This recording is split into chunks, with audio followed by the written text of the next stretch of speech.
station, this is Houston. Are you ready for the event?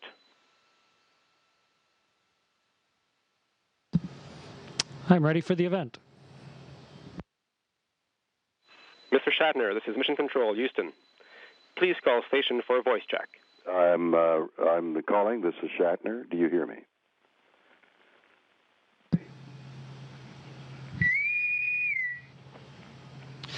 Mr. Shatner, this is the Space Research Vessel, ISS, in Earth orbit. And yes, I hear you loud and clear. How do you hear me? This is Chris Hadfield. Chris, I hear you loud and clear. It's such a pleasure to talk to you.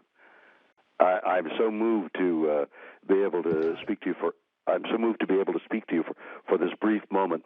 So I want to ask you some questions that have some deep meaning to me. So let me start off right away. You're in the International Space Station, but you had to get there in a Russian vehicle. Are we, as America, fallen behind, or is this just a pause on our space program? The space business is an extremely difficult one, and I think the best way to answer that question is to look at history. You know, we've never had regular access to space. We've had a space flight and then a landing, and then we review everything and make sure it's safe, and then we launch another one. And the shuttle was tremendously a successful vehicle, flying 135 times. But it's not like in between flights we could just count on the next one. Every one was really much the max level of effort that we could do. And so it went from Mercury to Gemini to Apollo to shuttle with many, many lulls in between. And the time it takes to build a new vehicle is quite long. So you could say we kind of lost our way in between every single launch, but in truth, that's not how it works. What it takes is an enormous effort of will and technical know-how to build a spaceship, and then to be brave enough to launch one, because you risk lives every time you do. And we're just right now in between vehicles, much as we were after Mercury, after Gemini, after Apollo. We're just in the after shuttle era right now. But fortunately, because of international cooperation, we're not grounded. And this place is built by the world and very much put together with the United States as the foreman. And fortunately, we didn't have to abandon it as we did Skylab, because we didn't have a vehicle or cooperation. Because of cooperation with other countries, people are here living and working. And the United States will build another vehicle, and that will come up here also. So it's by no means a lost way. It's just a natural path. I read that you have already volunteered to go on a Mars mission. Is that have any reality to it? And because of the nature of this brief time, let me add to that question. You volunteered to go, but isn't that a fearful operation? Isn't that fraught with such enormous difficulty and danger?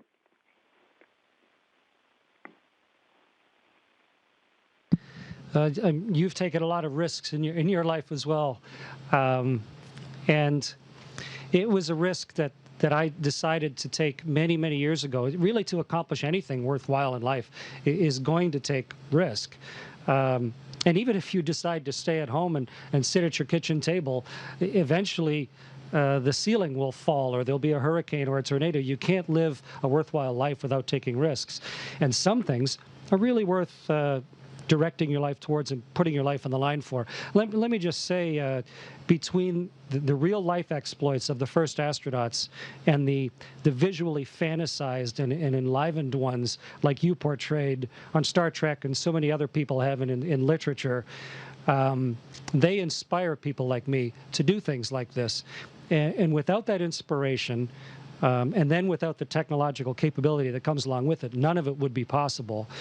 And I'm in a position to say that the risks are infinitely worthwhile when you look at the view that's just out these windows behind me and the things that lie just beyond. And yes, going to Mars is inevitable, just as sailing across the Atlantic or flying across the Atlantic or orbiting around the world or going to the moon. It's just a matter of when we figure out how. We put ourselves together enough. We take those visualized dreams and fantasies, and turn them into reality, which is what we're doing here right now. You have many degrees in mechanical engineering, and you must see the universe in terms of how extraordinary a mechanical engineering feat that is, and how mystifying it is because we know nothing. Do you find yourself in the space station observing, as a scientist, a part of it, removed from it, or are you able to see the unifying parts of it so that you become at one with the universe? Luckily, I think, Bill, the answer is both. Most people, the highest they ever get is maybe to climb a tall hill or climb a mountain and look around, or even get in an airplane and start to see what lies beyond the normal two dimensions, the surface of the world of normal life. To have the opportunity to get as far away as we are here, and not only that, but to go around the world every 90 minutes.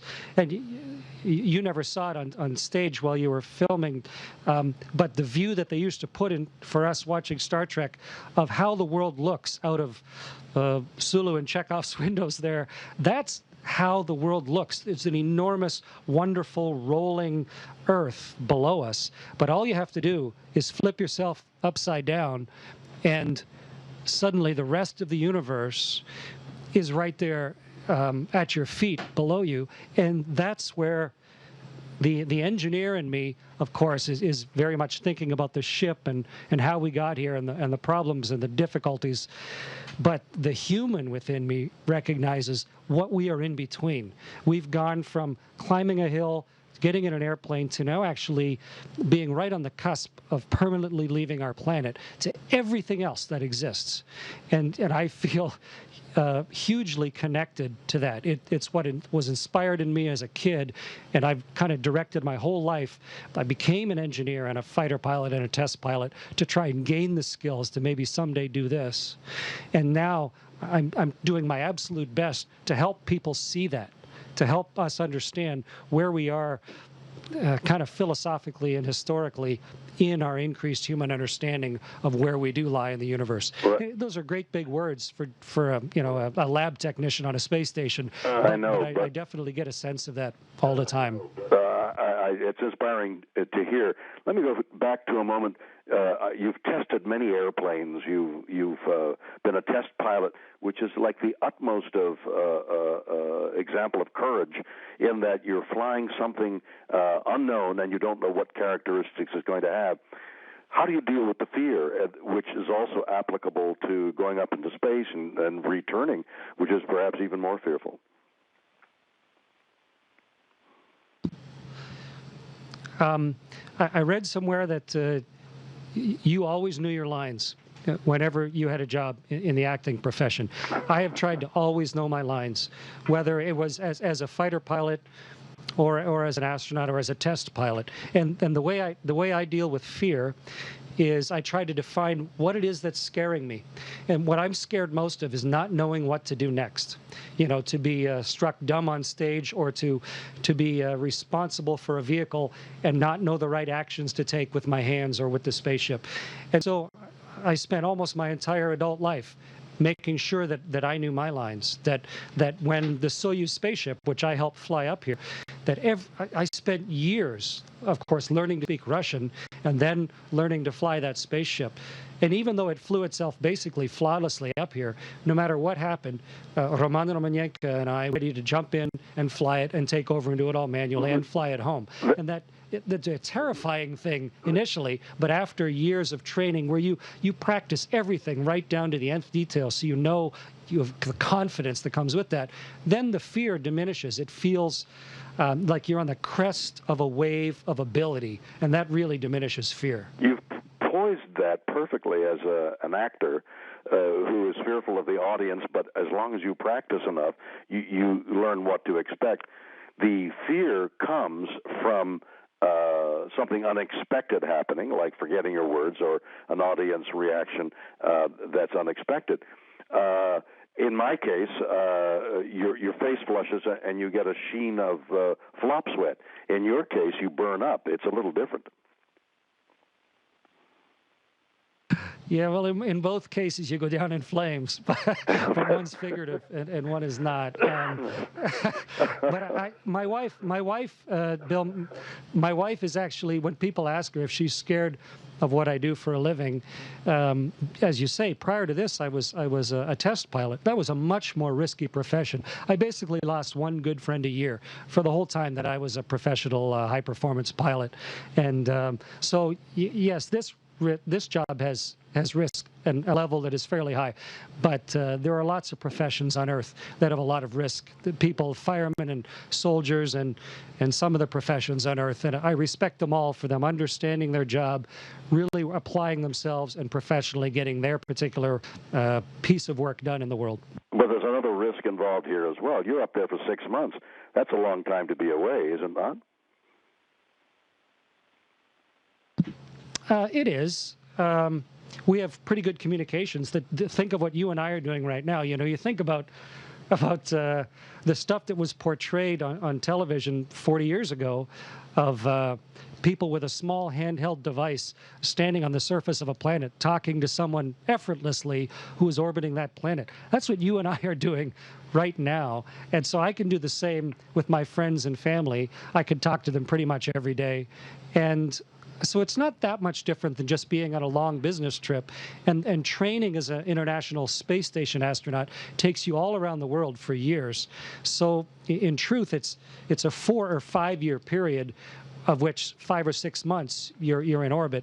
But with the level of technology we have right now, it removes a lot of the sense of remoteness to it. So we're busy, happy, hardworking, and we still have good communication with the world. That's wonderful to hear, Chris. I'm getting a little nudging that we're running over time. So many questions about the future of space and the Mars mission and all. I would look forward to another time to speak to you in great depth and find out the larger implications of the questions that I've so briefly been able to ask you. You know, those scenes when you were in Boston Legal where at the end of the show and you sit out sort of on the veranda or the balcony and maybe over a cigar and a whiskey and talk of life, you ought to come to my cottage and sit on a porch. I would love the chance to talk with you about this and compare notes. This is a fabulous experience. Northern Ontario is one of my favorite places. I'll bet you have a cottage up there. Yeah, we have an Ontario cottage, and yeah, you ought to come visit. It's a great place to think about the world and watch satellites go over and really reflect on where we are. I know we were short on time. I know the area. It's a pleasure, Chris. I look forward to meeting you in person and sitting down with a whiskey and a cigar. All right, very nice talking with you. Thanks very much, and all the best. Thank you. Same to you. Bye-bye. Station, this is Houston ACR. That concludes your conversation with Mr. Shatner. Please stand by for a voice check from CSA headquarters.